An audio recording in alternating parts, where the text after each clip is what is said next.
Message. One thing that we all have in common is our love for a good story. I love a good story. I love telling a good story, although often when I'm telling a story, I forget the punchline, and so I'm not great at telling stories, but I love to tell stories, and I love to hear a good story. I love to hear, whether it's through books or film or TV shows or autobiographies, whatever it is, I love to hear a good story. If you're anything like me, I love to ask my parents about stories growing up all the time, about, the origin of our family and our family history and where we came from.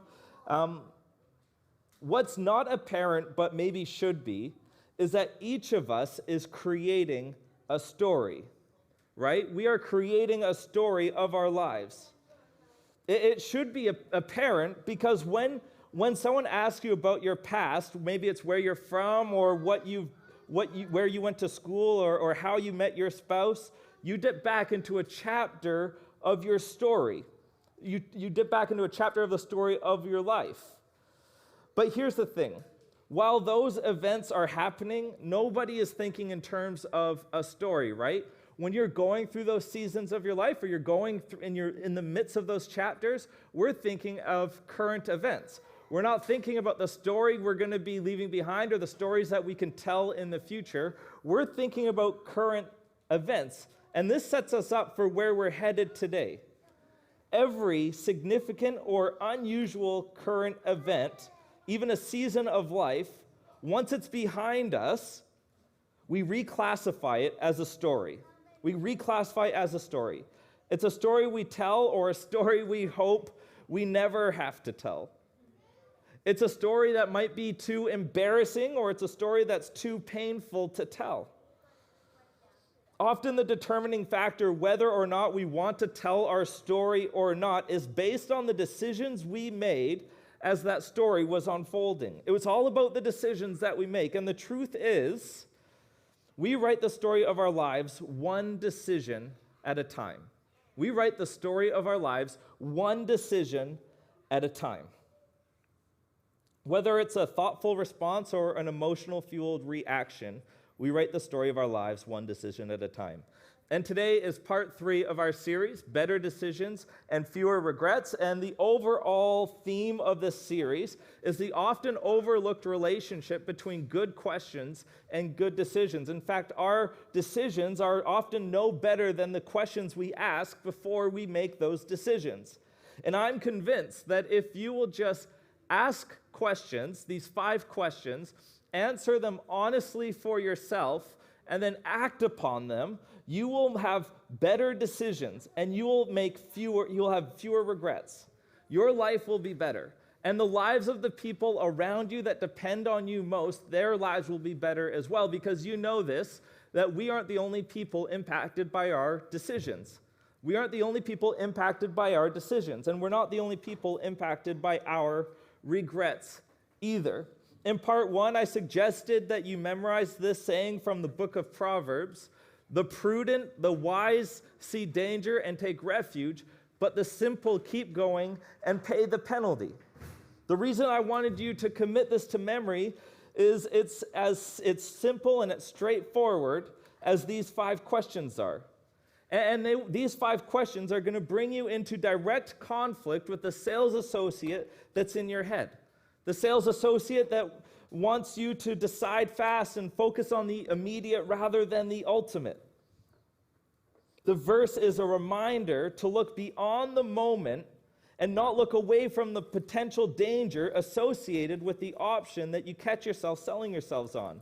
And these 5 questions will slow you down and create the perspective you need to see danger, to see the options that you have in front of you and the danger that the decisions that you make might have in the future. It helps you connect the dots between the now and the later. This verse will give you perspective you need to connect the dots between the options you're considering and the future you may prefer, or the one you may prefer to avoid. Last time we introduced the first of the 5 questions. If you remember, it was the integrity question. And the question is, am I being honest with myself. And we learned that we had to ask it twice. Am I being honest with myself really the second time? Because we're so good at deceiving ourselves. And since last time we met, I hope you've been honest with yourself. Really. I hope you've been honest with yourself, even if the truth made you feel bad about yourself. Because acknowledging where we are is the first step to get to where we want to be. So when making a decision of any magnitude, we need to be honest with ourselves. Be honest with yourself. Really. It'll make you have better decisions and have fewer regrets. Today, we're going to be talking about the second question. Again, this is all based off the book, Better Decisions, Fewer Regrets by Andy Stanley. The second question, the legacy question. What story do I want to tell? That's the second question of these 5 questions. What story do I want to tell? Every time you make a decision of any consequence, pause and ask yourself the legacy question. What story do I want to tell? When this decision or this season of life, this relationship or this business transaction is reduced to a story I tell, what story do I want to tell? What story do I want to be told about me? Do I want to be the hero in this story, or do I want to be seen as the villain in this story? Do I want to be a good example, or do I want to be a bad example? Which options will make this story worth remembering instead of a story that I hope nobody ever remembers?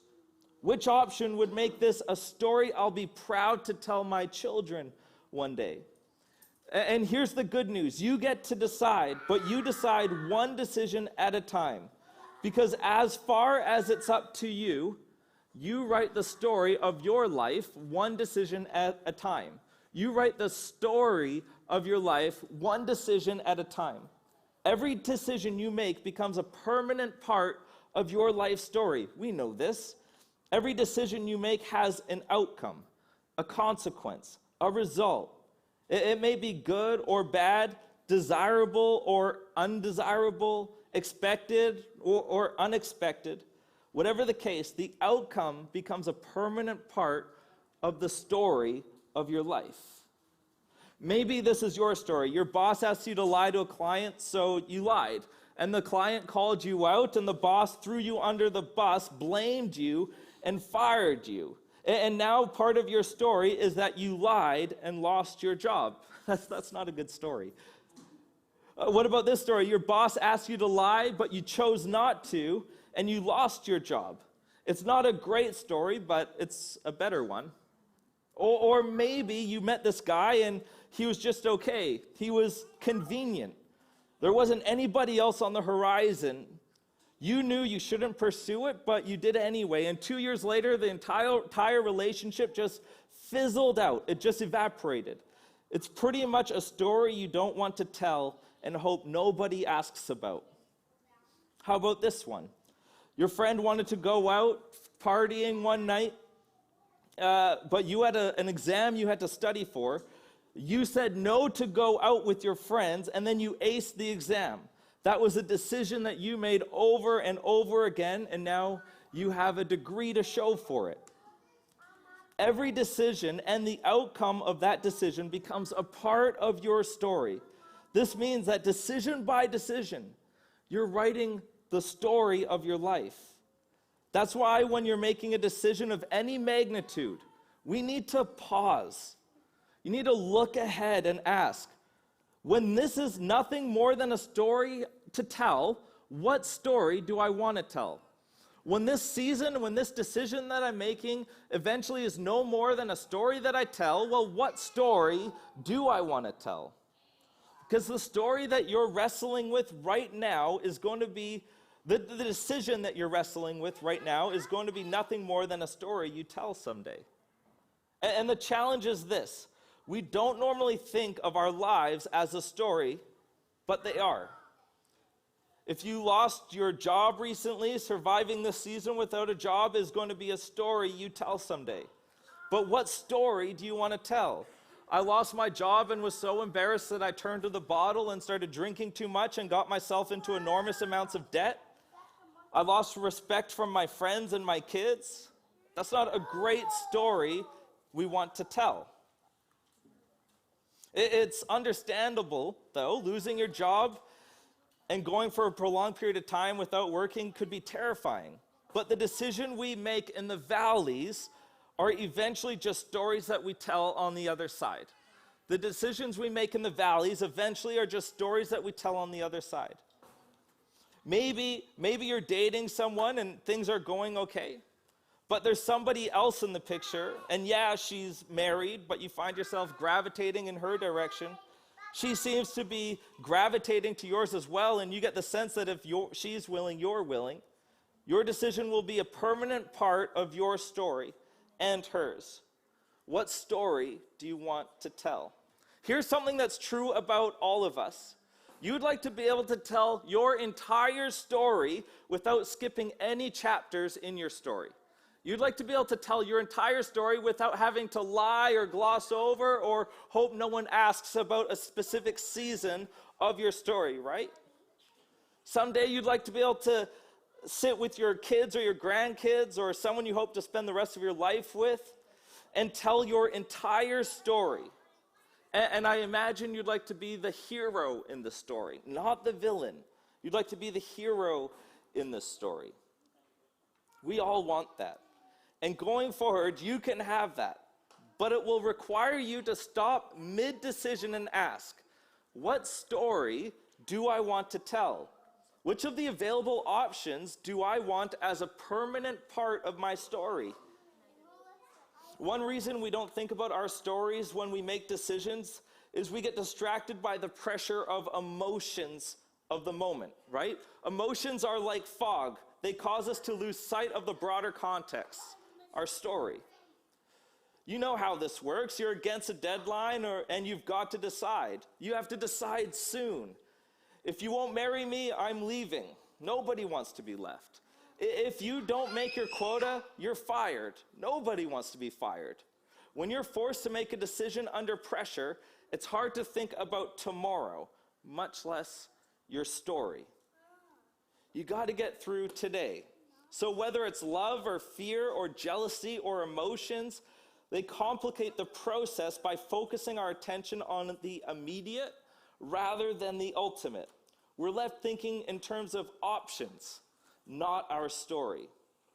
The challenge is there are no emotional, neutral decision-making environments, right? Decisions, when it comes to big decisions, it's almost impossible to be objective. This is why your worst decision was fueled by something with a strong emotional appeal. Maybe it was a first marriage that was doomed from the start. Maybe it was a purchase or a lease. It was so appealing that you bought it. It was so appealing that you ate it. It was so appealing you smoked it. It was so appealing you dated it. It was so appealing you moved in with it. If you're in retail or sales, you know how this works. You know that the worst thing that you can do is let a potential customer, a potential person that could make a purchase, leave the showroom without making the sale. Because once they walk out, what happens? The emotional appeal of the product begins to subside. They're far less likely to make the purchase if they don't make the purchase with the strong emotional appeal to the object that you're hoping to sell. Psychologists have a name for this dynamic. It explains once our appetites are engaged in the decision-making process, we, to some degree, lose our minds. It's cognitive bias, and it's been labeled focalism because victims hyper-focus on one thing and then we neglect everything else. If you've ever been in love, and I hope you have, you've been a victim of focalism. All you could see is him, or all you could see is her. The point is this: in emotionally charged decision-making environments, we think in terms of our options, not our stories, because it's got such an emotional appeal. So here's a tip. When confronted with anything or anybody with a strong emotional appeal, press pause. Don't press play. A strong emotional appeal should trigger a red flag, not a green light. It should trigger a red flag, not a green light. Hit pause, not play. Instead of leaning in, we should step back. Not because he's not the one, he might be the one. Not because it's not a good investment, it may be a good investment. Not because it's not the perfect job, it might be the perfect job. We should step back because anything with strong emotional appeal, even the right thing, clouds our judgment. So hit pause, get your bearings, and go home and think about it. Call a friend and consider your story, not just your options. Consider your story, not just your options. It places the decision-making process within the broader context of the story of our lives. The Old Testament story of Joseph is a great reminder of how a powerful and legacy-preserving this question is. Many of you are familiar with this story. You could probably come up here and tell it yourself. Around 1800 BC, a 17-year-old named Joseph, the 11th of 12 sons, finds himself in a no-win situation, not of his own making, though. His father, Jacob, loved him more than the other boys because Joseph's mother was his father's favorite wife. This fuels fires and jealousy in the 10 older brothers. Eventually, their jealousy gets the best of them, and they decide to kill Joseph. But in the end, they lose nerve, and they decide to sell him instead, which was a bit more merciful and a lot more profitable. They sell Joseph to slave traders, and they tell their dad that an animal had killed him. This is important. Now, these 10 young men have a secret that they're forced to live with for the rest of their lives. They have a chapter in their story that they'll be embarrassed to tell one day. I was so jealous of my younger brother that I, along with my 9 brothers, beat him up and sold him. There were 10 of us. Then we told my dad that our brother had been killed by wild animals, and we broke his heart.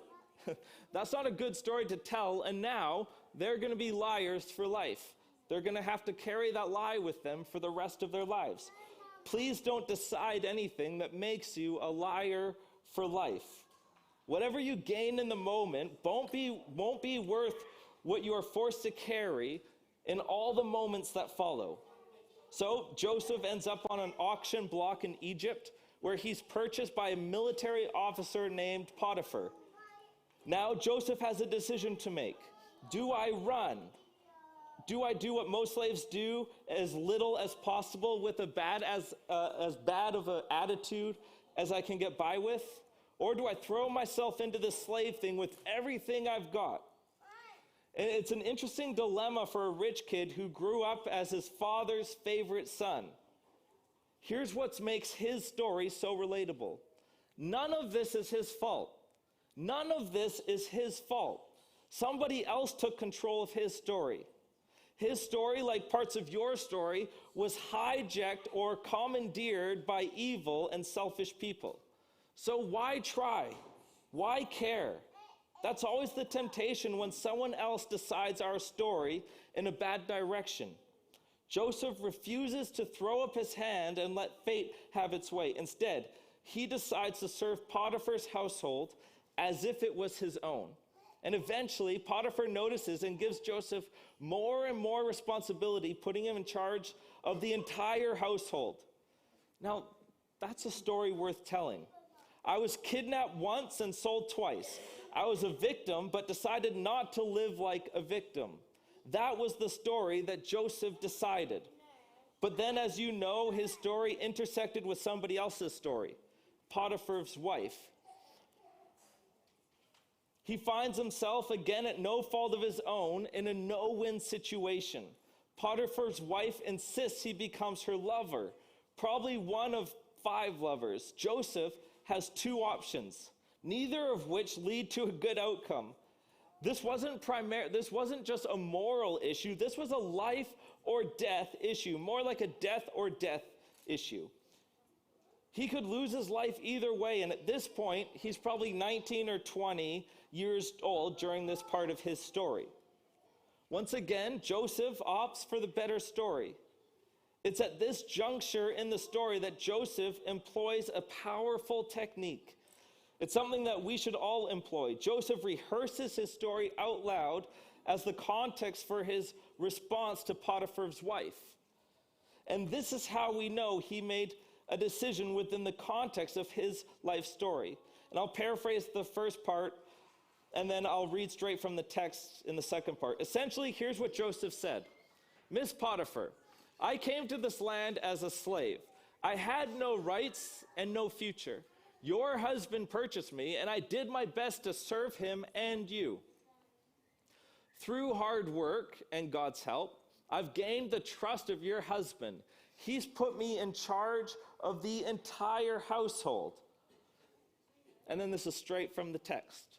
With me in charge, he told her, my master does not concern himself with anything in the house. Everything he owns, he has entrusted in my care. No one is greater in this house than I am. My master has withheld nothing from me except you, because you are his wife. And Joseph's implication to her is, that's your story. You really need to think about this. Do you really want had an affair with a Hebrew slave as part of your story? Then Joseph steps back into the broadest context of all. In light of all that's happened, and in light of your husband's confidence in me and God's mercy to me, he asks, how then could I do such a wicked thing and sin against God? Why would I want to add adultery to what's turning out to be a good story with an ending I could never have dreamed possible? In other words, which of these stories would I rather tell? Story number 1, your husband gave me an opportunity I never dreamed would come my way, so I was faithful to him and the God who's been watching out for me. Or story number 2, your husband gave me an opportunity I never dreamed would come my way, so I took advantage of his trust and had an affair with his wife. Which story do I want to tell? Well, the decision you're in the middle of making is nothing more than a story to tell. What story do you want to tell? And as you probably know, Joseph decided the better of the two stories. He did the right thing, but things didn't turn out right. Potiphar's wife accused him of trying to rape her, and Joseph ends up in Pharaoh's dungeon. But Joseph's story wasn't over, and regardless of what you're going through right now, neither is yours. Joseph's story wasn't over at this moment, and no matter, sometimes the chapters or the seasons that we're in feel like it's the final season, but eventually, the decisions that you make will just be a story that you tell one day. And the question that I keep repeating myself is, what story do you want to tell? Look past the immediate, look past the options that you are faced with right now, and think about the ultimate. What story do you want to tell? When we hit a rough patch or find ourselves in a long, difficult season, it feels like the current chapter or the story is the entire story, but it doesn't have to be. Often it's our responses to our decisions that make the difference in a story that ends badly or one that ends well. And if you're familiar with Joseph's story, you know that while in prison, Joseph does the same thing he did at Potiphar's household. He decides well, and over time. He decides well, and over time, he wins the favor of the prison warden. Before long, he's pretty much running the whole place, and several years later, don't gloss over that, several years later, he finds himself being ushered into Pharaoh's presence to interpret a dream Pharaoh believed had significance for the nation of Egypt. None of his magicians could interpret the dream. And then in another surprising twist in Joseph's story, he assures Pharaoh that he can't interpret the dream either. But God, as in Hebrews God, could.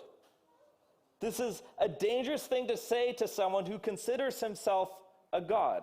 But fortunately, Pharaoh was more curious than he was furious, and he let Joseph proceed.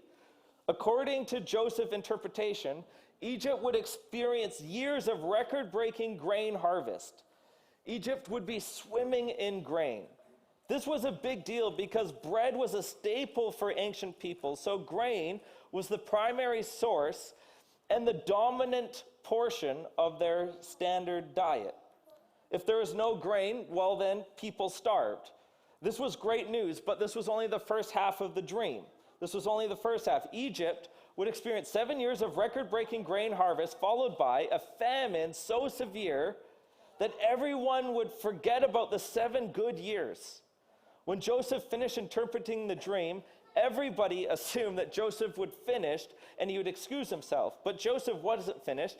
He does the unthinkable and gives Pharaoh unsolicited advice. A slave, someone that was in the dungeon, gives this God who called himself a god unsolicited advice. Nobody gave Pharaoh unsolicited advice, especially a foreigner who still smelled like dungeon. What was Joseph's advice? He told Pharaoh, somebody needs to wake up every day focused on preparing Egypt for what's coming. So choose somebody you trust and put them in charge of the grain storage. And I imagine Pharaoh said silence as everybody waited to find out what unimaginable horror awaited this arrogant Hebrew.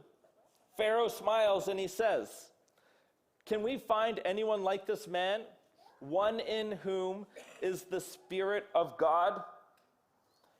Then Pharaoh said to Joseph, since God has made all this known to you, there's no one so discerning and wise as you. You shall be in charge of my palace, and all my people are to submit to your orders. Only with respect to the throne will I be greater than you. So Pharaoh makes Joseph the prime minister of Egypt. And once again, Joseph decides well and devotes himself to this unprecedented opportunity. And then 7 years later, as he predicted, a famine devastates that region of the world. Once everybody's grain cupboards are bare, Joseph opens the federal grain silos and feeds the nation. But before long, people from all around that part of the world are caravanning to Egypt to buy grain, including Joseph's brothers. He recognized them immediately, but of course, they did not recognize their 30-year-old brother, whom they had not seen since he was about 17 years old. If you've never read this story, you should, because there's so many fascinating details in this story that we just can't explore today. But in the end, Joseph reveals his identity, and his 10 older brothers are speechless. They're terrified and beg for mercy. They know they don't deserve, and in all likelihood, they won't receive. They were sure Joseph would do to them what they had done to him, because that's what they would do if they were in Joseph's position. Here's the point of the story. Joseph wasn't anything like his brothers. You know why? Because throughout his life, Joseph refused to react. And in refusing to react, he avoided becoming like the people he didn't like.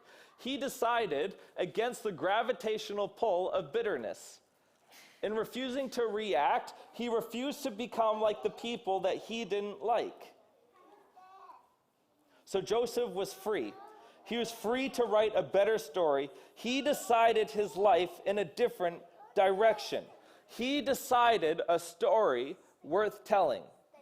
He decided a story worth telling where no bits would be embarrassing to share, where it was all out of his control, but he would make the best decisions he could in that moment to be seen as the hero and not the villain.